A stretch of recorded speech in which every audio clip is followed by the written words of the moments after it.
My heart is off to the core. Proceed with caution, you don't know me.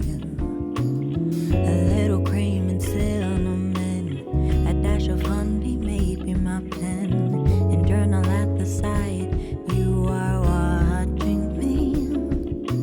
That's my ideal, I'm your ideal. Maybe we could find a bench up on the hill. I don't know you, yes, that is true. So let's just Welcome to After Rehearsal Behind the Music. We are here with Anyah Nancy. How are you doing today? I'm good. How are you? Doing really well. Very honored to have you here on the pod. Super excited to get into the music. First, tell us a little bit about yourself, where you're from, and a little bit about just kind of the background of your story. Okay. Well, hi everybody. My name is Anyah Nancy. I am from Pittsburgh, PA. I am a vocalist, a songwriter, a producer, a band leader, a slow life advocate, a reader, a follower of Jesus.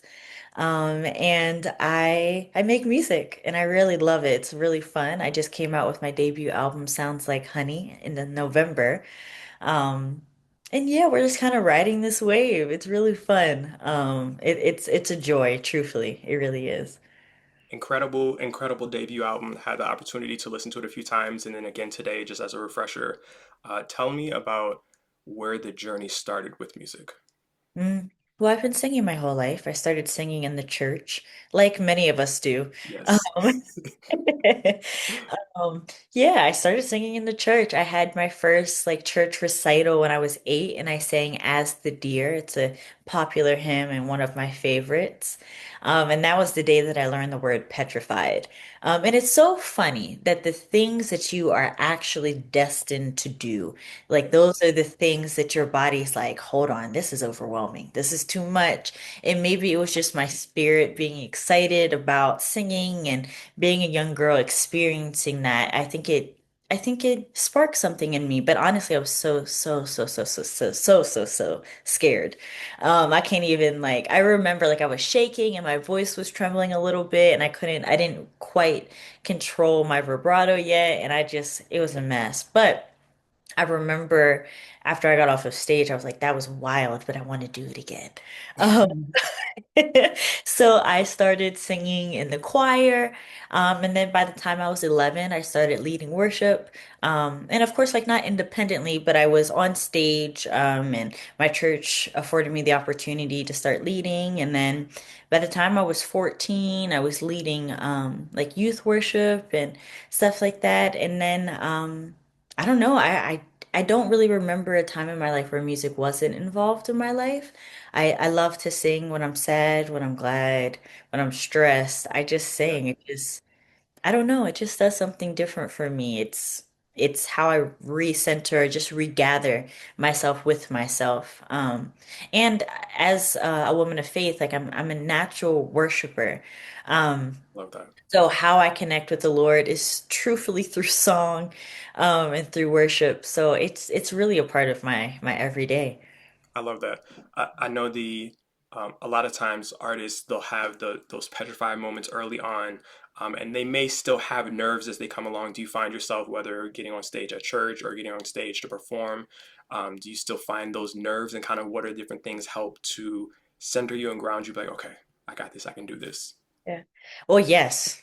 I mean, short answer is yes, absolutely. But something that I often pray is less of me and more of you, Lord. And once I say that, I'm like, all right, it's not me anymore. Like my hands are off of it. Um, yeah, it's normally like the nerves, like actually like an almost paralyzing like nerve that happens until you sing your first note or before you walk on stage and you see the faces in the crowd. Um, and I normally just start in asking the crowd, like, how's everybody doing? Because I want them to know, one, I am a human being, and I also care about you, and I care about you in the audience, and I connect with them on a human level, typically before I sing any note. because it's a human experience, and I Yeah. don't want anybody to ever think that I'm just getting up on stage singing and then dipping. Like, no, this is we're in this together. Like we're Yes. hanging out. I might be on stage, but like we're right here. How you experience this moment is really important to me. So I want people to leave with a little bit of me. And that usually helps break the ice. Like just introducing yourself, like that first, like, hi, my name is Anya. Yeah. I'm gonna be spending the next hour or so with you. Um, it's good. It's cool. And I think the centering of faith. I've been in church all my life. I'm a PK. I like to joke and say I've been in church since 9 months before I was born. My Man, mom got baptized while she was pregnant with me, and then I got baptized when I came out. So like I've been double dipped. okay, what you've been sanctified. And I think a lot of times people don't recognize that when you truly have a heart for God, when you truly are a worshiper, you look at people differently because you then understand them as vessels and you understand that how important it is to be that light, whether you are ministering on stage, your light and how you witness off stage. And I think people don't recognize when we're in different spheres, making different music in different venues, that my light from God within me is shining in all of those spaces. And me being in those spaces is the same as if Jesus is going and being in those places where Pharisees are like, what are you doing there? What are you doing there? Getting sinners. And so talk about being a light in the different spaces, being grounded in that faith for yourself. Well, I hope so. I think that's the first thing. Like, I hope that I am a light. Now, I do recognize that sometimes, like, maybe I'm having an off day. Or, sometimes I'm in my flesh or, whatever. I never want to be so prideful to say that I'm always getting it right. But that prayer, like less of me and more of you, Lord, helps me remember that yes, this is my body, this is my voice, but also it doesn't belong to me. And I'm here on assignment. Like as a Yes. Christian, if I'm performing in a secular venue, which whatever. Right. It, That's a whole conversation. Yeah. it's still important to me that whether or not people recognize that it's God or not, they're still like, hmm, there's something different Right. about this girl. And Right. maybe it sparks curiosity. And maybe they come up to me and they're like, wow, like, da-da-da, whatever they'll say. And that's an opportunity to be like, oh, thanks. Like, that's Jesus. Yeah. Yeah. Um, or not. I mean, sometimes these little seeds that are planted that people might take away through experiencing me might be the thing that, they meet somebody else and they're like, yo, this person got the same vibe as the girl. Is that the girl that I saw the other Right. day? Like, what Right. is that? And maybe Right. they'll ask them, and maybe they'll be able to witness to them because I don't always get an opportunity to talk to everybody in the room. But it's important to me that I show up as myself in whatever setting, whether it's a podcast, whether it's a performance, whether it's an interview, like it, wherever it is, I always want to show up as myself because the Lord created me intentionally. So I just need to show up and hopefully that person that I show up as is a light to those who get to experience me. I love that, and I see it. I see it. So it's definitely present. So you're doing what you're supposed to do in your assignment. So Thank I you. appreciate that because that's what drew us to have this talk in the first place. So appreciate it.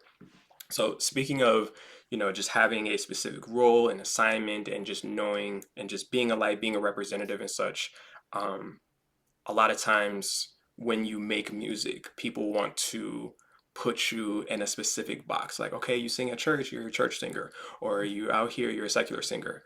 Um, Aside from that, talk about the box that you're trying not to get put into as someone who has heavy amounts of R&B influence as well as jazz. So Yes. people trying to put you in either box because your Yeah. music is genreless. So Oh, thank you. yes. I think I was scared of that when I first started writing this album. I was like, I don't want to be an alternative. Like, I don't want to be an indie artist. Like, I Yeah. want I jazz artist or I never wanted to be an R&B artist. I never wanted to be a soul artist. Now I love those genres. But when I first started making this album, I was like, I want to be a jazz artist. That is what I sing. That's what people pay me for. They want to hear Ella Fitzgerald, Billie Holiday, Nina Simone. That's what they want to hear from me. That's who I'm going to be. But it took me 2.5 years to actually figure out who Anya is. Come Um, on. and my goal as I was writing and producing this album alongside my music producer, Owen Duke and Bacha, was to create something that just felt like Anya. It's like, okay, ignore the genres, ignore what people may say, ignore the box or the invisible box that you're trying Yes. to fit in, and just make music that sounds like you, because what's inside of you is you, yours alone. I was watching a TikTok. It just seems like we just spend so much time on So TikTok. much time. Yeah. It And is I the most do. it's become the most visible app. Oh my gosh, it's embarrassing to say how many hours I spend. But I was watching a Facts. TikTok Facts. last night, and Pharrell was listening to this young girl's music. And he told her, he was like, this doesn't sound like anybody else but you. Like, you figured it out. And I was thinking to myself, like, I hope I figured it out too. Like, I hope that I made music that didn't sound like anybody else's, because I'm a huge like Samara Joy fan. I'm a huge Ella Fitzgerald fan. And then like you get to artists like Jasmine Sullivan and um who else? There's so many. Lauryn Hill. Like there's just so many artists that are so dope to me that of course I aspire to be like. But I really wanted to just figure out who is Anya. Like who is Anya Nancy and what is the music that she is going to create.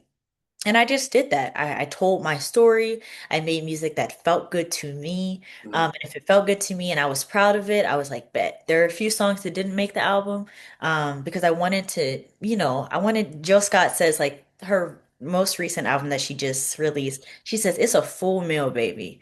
Like, it Yeah. is a full course meal. And that's what I hope Sounds Like Honey would be. I wanted it Yeah. to be a full, delicious, light, like those French meals that you get where, it's just delicious and it's light. Um, so yeah, I just didn't allow myself to fit into a box and um I just wanted to be me. And that person is influenced by jazz and R&B and soul and gospel. And I think you have a little bit of all of that in there.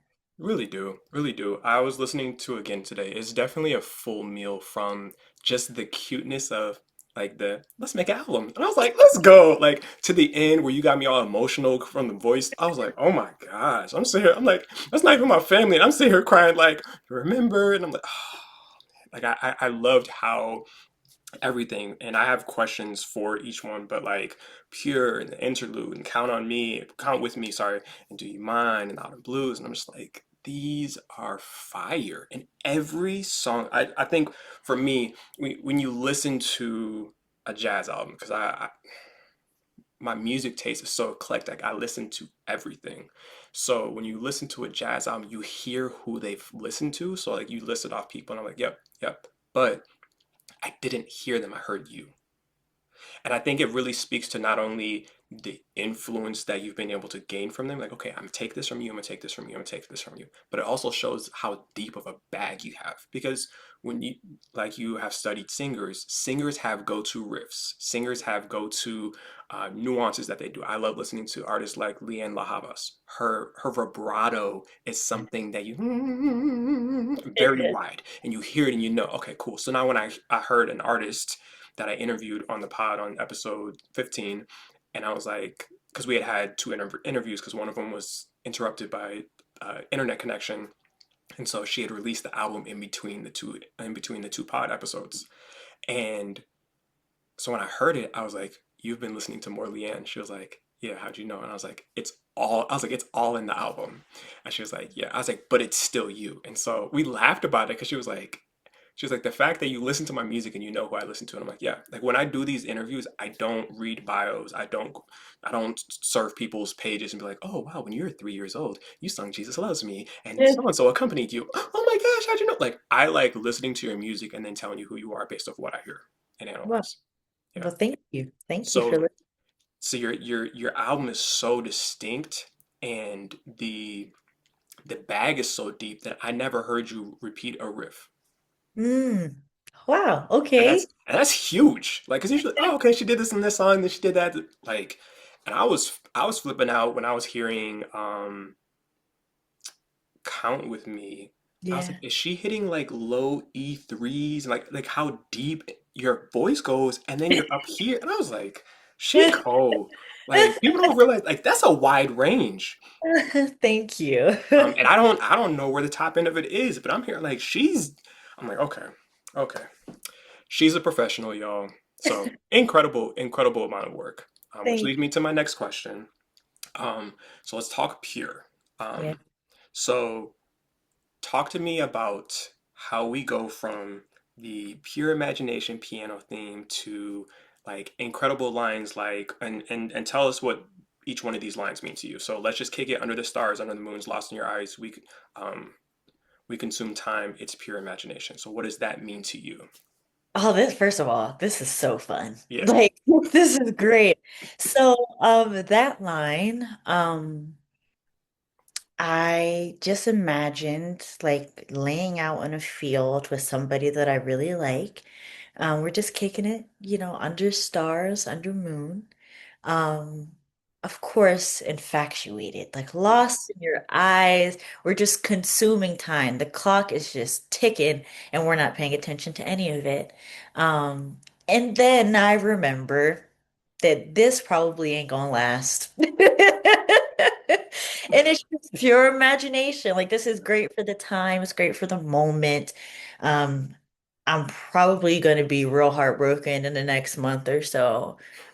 And it's just a reminder that this is, it's real, but it also isn't. Like it's real for this moment. It feels good right now, but it's not sustainable. Hmm. Um, it's pure imagination. Which then goes into the next line. This dream won't last forever. Just don't wake me up. We'll say goodbye tomorrow. For now, let's test our luck. Man, how goofy, right? Like it's just like I wrote that line in Italy. I was in Italy to participate in the Class Music Festival, and me and my brother just wrote like the first verse and the chorus, and me and my brother co-wrote and co-produced the song. And I was just trying to figure out where to take it. And by this time, the situationship had already ended that I wrote about when I first, started writing this song. And I was just thinking about, like let's just continue to pretend like it's acknowledging the fact that we both know that this isn't sustainable. We both know this isn't going to work. But while we're in the moment, let's just say goodbye tomorrow. Let's soak in the moment. And right now, let's just see. Let's just Yeah, see if it will work out, which, it didn't, and sometimes it doesn't. yeah. That's what that line was about. And I think it's so situations like that, it's so unfortunate. You are the 17th artist I have sat down with, and I think almost everybody I've sat down with has had a song about somebody. I Mhm. have not heard successful songs about love in the year of 2026. Like it is all like heartbreak, you did me wrong, you left me, I'm moving on without you, I'm happier now that I'm not with you. But it's like, what happened to love? Yeah, yeah, It's yeah. it's sad. And let me say though, like I think love is a risk, which Yes. we know. In this particular situation, it didn't end in like a bad blood. Like it didn't end in I hate you or I'm better off without you. It just literally ended in us both recognizing that we're not the best for each other for whatever reason. Like we're just not the best for each other. Um, and it's okay. Yeah. And it's okay. And I think love or infatuation or whatever, um, is a gift that keeps giving. And you learn from it and you move on. You keep those memories with you in your heart, the lessons that you learned from that person. Yeah. And hopefully it taught you something about yourself. And in that, you fell deeper in love with yourself. And that is the Yeah. goal for me. Um, so it's all right. Yeah. Love is coming. It's Yeah. it's coming. It ain't here yet, but it's coming. Yeah. But incredible music because I love how lack of a better word, pure your take on love is, because it's that's what's missing in music today. Because many people, when they have R&B, it has to be about the more intimate and sensual things, and it's like, no, we can just kick it under the stars, and I like you, you like me. There's nothing crazier, like there's nothing crazy that has to be added to it. It's like, it's just us. Yeah. And like this and that, like it's, I love, like, just listening to and analyzing the album, I was like, this is what it's about. Also on Do You Mind? Do you mind? Do you mind? Do you Like the chord progression was ridiculous. And then repeating the fifth scale tone over and over, it became like trance-like in the music, and I loved that. And I was like, we're playing that back again. We're playing that back again. And yeah. So I just wanted to mention that because that was dope. Thank you. That was Thank dope. you. That was dope.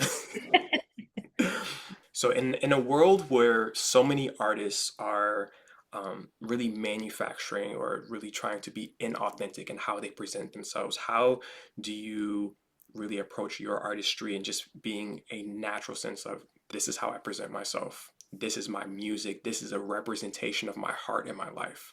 Mhm. Well, when it comes to sharing who Anya is, like it's just really important that I'm truthful. So I tell my story. Yeah. I tell the things that swim around in my brain. Mhm. I work with my people to make this music. I co-sign what I like, what I don't like. Um, I'm honest when I say, okay, that's not right.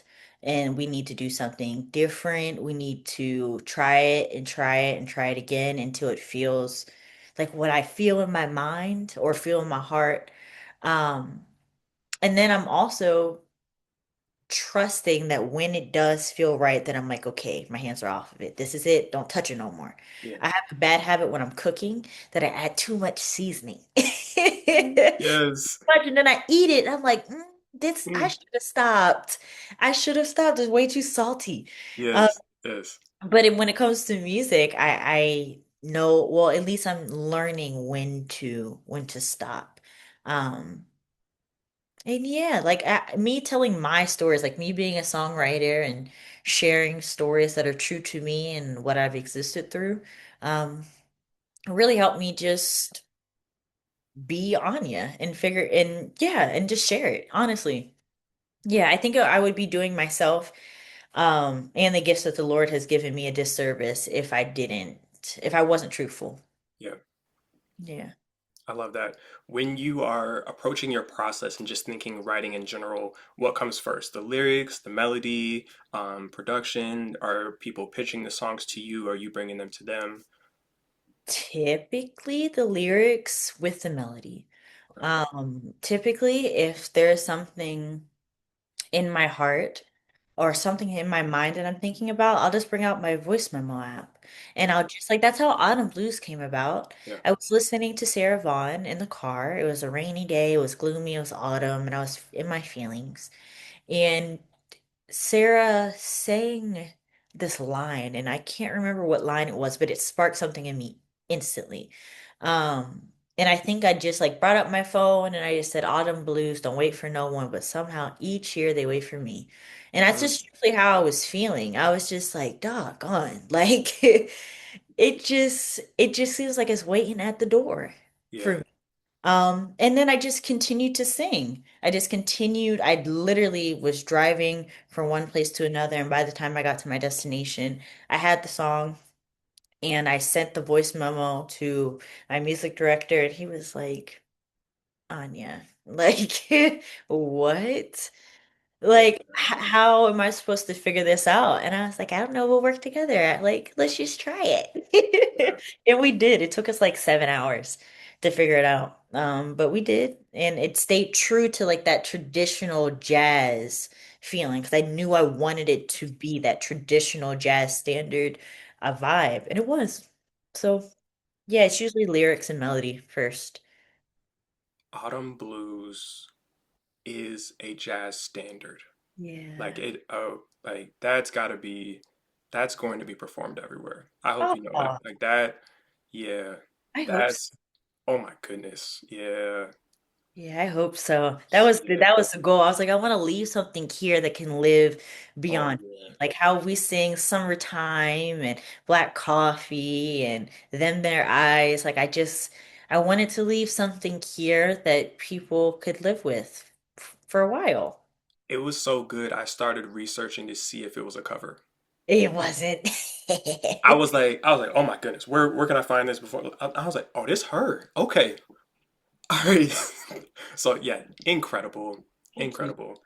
So something I like to ask every artist that I sit down with, it really helps to show the humanity of who they are, as all of this interview has been. But describe the lowest moment that you can remember, professional, personal, or otherwise. What was it like there, and what journey was it to get from there to who you are today? Oh, Lord. Um, I've had a few really low moments. Um, I don't know, when you're low, it's suffocating. Yeah, Like you are in a space where you feel like you can't breathe, can't move. And maybe beyond the physical aspect of it all, it's just like mentally, like you almost get comfortable. yeah, Like this is where I'm at, this is where I want to be, this is where I'm going to be for a while, so I might as well just get comfortable. Um, but I will say that each time I get out of it, um, and I think I'm learning the older that I get, or just not, I don't know how much it has to do with age, but the more that I experience, right. that these things do pass. And it's actually less about how quickly you can get out of it, but more importantly, how you respond as you're going through it. Yeah, Um, yeah. And, going through hard things or dark moments are a part of the human experience. absolutely. Um, and it teaches you something. It does. For me, it teaches me how to trust the Lord more. It teaches me about how do I respond under pressure. What do I acknowledge? What do I push under the rug that eventually will come back up and I'll have to deal with anyway. Um, so Right. yeah, yeah, it's not easy to go through hard things. And I just feel like, especially now, there are so many things to be upset about, sad about, low about. And sometimes, like, Jill Scott is front of my mind. I'm a huge Jilly from Philly fan. Yes. And she'd be like, I'm going to take a nap. I'm going to go take a nap because I love that. I absolutely love that. I'm going to go take a nap. And I'm going to go lay down because I don't have it. I'm canceling this meeting. I am not doing this. This will have to be addressed tomorrow. I'm going to go lay down because I just need to sit with what it is that I'm feeling right now. Um, and in the past, like my lowest of low moments, like I think my lowest of low moments were like childhood experiences, unfortunately. And I didn't have the maturity to be like, I'm gonna go lay down. Like it's really, I'm about to go act out. I'm about to go act a fool. Yeah. That's real. Um, yeah, yeah. That's valid.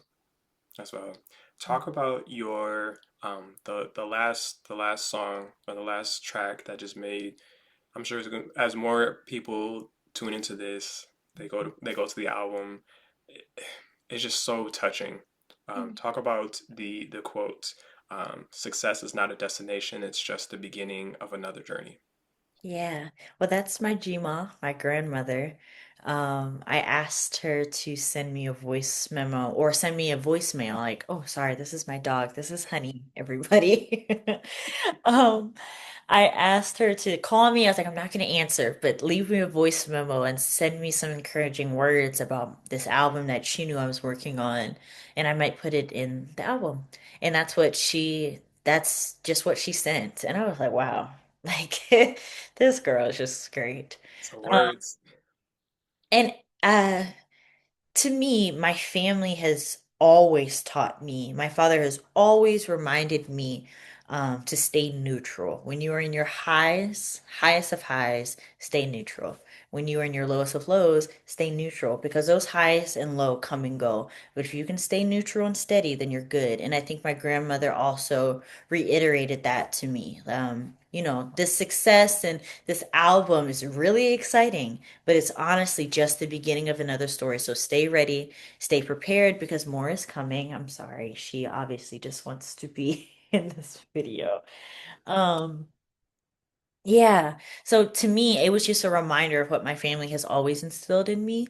Um, and it was just so genuine and so sweet. And obviously, like I have a thing with honey. Like my dog's name is Honey. My grandmother, she calls me Honey Girl. My album, it sounds like honey. Um, and it just was really important to me that people also, again, got to experience me in this album. Right. I think ending with my grandmother in a song that I produce called Love Song for Me, that I put her voicemail over. Um, it's just a reflection of who I am and the people that I come from. I love that. I Yeah. love that. Last few questions. You talked about performing in Italy. Hmm. What was that like? Ah, it was amazing. It was awesome. Oh my goodness. Yeah, it was so awesome. How did all of that like really come about? So there is a music festival called CLAS, International CLAS, which is Classical Music and Jazz Festival. Um, and it is an opportunity for musicians and vocalists to come together to study and learn, as well as having an opportunity to perform in this festival in Tuscany, Italy. It was incredible. It was so much fun. And actually, after the festival, I came back and I quit my job. I I came back and I said, "Oh, I got this." I quit my job. I went full-time music. I started working on the album. Like really intentionally started working on the album.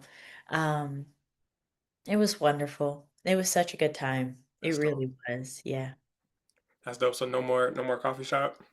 Oh no, I'm still at the coffee shop. Again, like I love slow living. I is as much as music is a part of who I am and the things that I get to do, it's really important to me that I maintain a level of balance. Yes. So I do have a part-time job at a coffee shop because I love it. Like I love meeting people and talking to people and crafting drinks and reading my book and having regulars that I interact with, building community. It's really, really important to me. And I've loved coffee. I've been in the coffee industry since I was 16. Oh, dope. And I pray that I can continue. I have dreams and aspirations of opening up my own coffee shop. And so it was really important to me that I stayed in that world because coffee is a world I want to always be in. Um, so yeah, absolutely. Still coffee shop, just not at the level and commitment level that I was before. Heard that. So with Sounds Like Honey out, and you really pushing the world of full-time music, what is next? What do you really see yourself doing next in regards to pushing this music, future albums, touring with this music? Yeah, all of it. More music, more albums, more performances, more interviews. Um, yeah, just riding the wave, like I'm in it. I'm Yeah. I'm in this thing. So more music, more touring. I really want this album to marinate, and reach the people that it's supposed to meet. We have some festival dates coming up, which is really exciting. Which is amazing. Like Mhm. I am an independent artist. I am not signed. I'm doing this with a very, very small team that the Lord has blessed me with. And me and my band are just like willing to try things and willing to go places. Um, so I'm gonna let this sit for a little bit. I am. And I do have something really exciting coming up that I can't talk about yet. Okay. But um, there'll be more releases. Okay. But I'm about to milk the heck out of this album. Yes. I'm about to milk it. So just milking it and meeting Um, people and introducing myself to more people who may not know me, and letting that land wherever it does. And then yes, more albums, more music, touring, prayerfully internationally. I would love to do a tour. I would love to open up for a major artist. Um, yeah, I just submitted for to the Tiny Desk competition. Ba ba-dum bum bum bum bum ba ba-dum bum bum bum bum ba ba-dum bum bum bum bum ba ba-dum bum bum bum bum ba ba-dum bum bum bum bum ba ba-dum bum bum bum bum ba ba-dum bum bum bum bum ba ba-dum bum bum bum ba ba-dum ba ba-da-da. A question I always ask is, do you feel like um, do you feel like you've put out your best music, or is there a part of you that's still holding back? Mhm. And so a lot of times people will say like, yeah, like this last album was great, but like, yeah, I'm still holding the reins a little bit because they're still finding and developing the sound. And I interviewed with R&B artist from Russia, Mark Ivich, who, Okay. oh, dope. He like, when I listen to one of his songs, I'll send it to you, like Great. just straight D'Angelo songs. So I'm asking him about that. He was like, "Oh, when I came across D'Angelo when I'm in Russia," and he was like, "We didn't know." So he's like, "So I went and he went down the whole wormhole of neo soul," and he was like, "It just changed how he was." But now he's been making music for 10 years. But Okay. this project that he just did was like, this was the first single that I felt I had permission to explore the neo soul that I love without having to pay homage to my Russia roots. Yeah. And Yeah. so for you, as you're going through your very extensive musical journey, whether it be your upbringing in the church, really seeking permission to make secular music, the journey and kind of the all of the isms that come with that, to Mhm. having your band, fighting that battle between R&B and jazz. Do you How do you feel that your journey is so far now of, I feel like I've have enough permission to make the music I want, and I feel like I'm making the best music that I can make. Mhm. Well, hmm, I don't know, it's just continuing to push myself and try new things. Yeah. Being okay with failing. Like there's a little picture, there's a frame that I wrote myself like a little note in downstairs in my at-home studio, and it says, "Prepare to suck." Yes. Prepare to suck. Prepare to It's suck. and that gave me freedom to be like, okay, I'm gonna suck anyway. Like I might as well just try it. Like let's just try it. Um, and if it sucks, then figure out what you don't like about it and change it. And then maybe make something halfway decent. And Hmm. then figure out what you need to do to make it good. Right. And that's just the journey, Right. right? I hope that, I don't know, I hope that I never make the best music of my life. Like I hope I am always pushing myself to make better and better. And this may be like super spiritual and deep, but I hope the best music that I make is when I'm in heaven and I'm worshiping the Lord. Yeah. That's so like people are gonna be like, dang, she's really churchy. And it actually has nothing to do with church. Yeah. It truly just has to do with like I hope that the best music that I ever make is when I'm in heaven Right. worshiping with the angels. But while I'm here on earth, I just hope I keep making I hope I just beat my PR. I was a Yeah. I ran track in high school and that was the goal. Like just beat your PR. Right. Um, and that's just what I hope to do. And I hope people enjoy it. And I hope it meets people where they are when it's ready to meet them. No, I love that notion of like, just make sure that my next one is better than my last, and Yes. getting better, that 1% every day. I definitely feel you on that. I play the B3 Hammond organ at my church, so I am looking forward to all of the heavenly drawbars when I get there. And if I am the 1 millionth organist and we are out here praising God, like, I'll be happy just touching a key for the Lord. Okay. Man, and that chord is gonna be nasty. Like, And I'll be like, thank you, God. Thank you, God. yeah. Oh man. We'll be out there, Richard Smallwood directing us. Yeah. Ooh, I can't wait. Ooh, I can't wait. I think about that sometimes, and I'm just like, man, like that's gonna be like, bump my mansion. The worship, Ooh, man, ooh, man, yeah, I'm excited. yeah, That I'm may sound morbid, but my God. is Gosh, I'm excited. that's gonna be something. But I definitely feel that I'm like, I want my best music to be for him and not for y'all. Yeah. Yeah. Yeah. Yeah. Yeah. And Okay. also, like, if we're being real, like putting that expectation on yourself to make the best music that you've ever made, like that weight's a little heavy. I ain't got it to carry. Like that's a lot. Well, I know you have limited time today, but I appreciate you connecting today. This was an incredible conversation. Um, Yeah. Thank you for absolutely. having me Oh, and listening absolutely. to music. I really appreciate it. Absolutely. It, like I said before, it's an honor. You are an incredible artist already, and listening to your music, talking with you, probably one of the most genuine people I've ever met. So I appreciate you. Oh, thank you, Daniel. I really appreciate it. I'm really excited to hear your music. Yeah. Yeah, that's I'll awesome. send it over. I'll send over my EP that I released in 2020, and then my um, my latest single, "Love You."